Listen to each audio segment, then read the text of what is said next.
Okay, cold start, Cummins. Pretty sure it's 29, 30 degrees. Let's find out. Preheating. It's 27 degrees actually. Wait to start. I'm turning on the exhaust brake. Okay, here we go. Right up into high idle.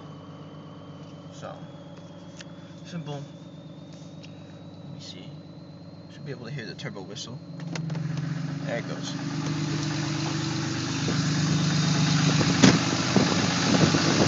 Kind of windy out here.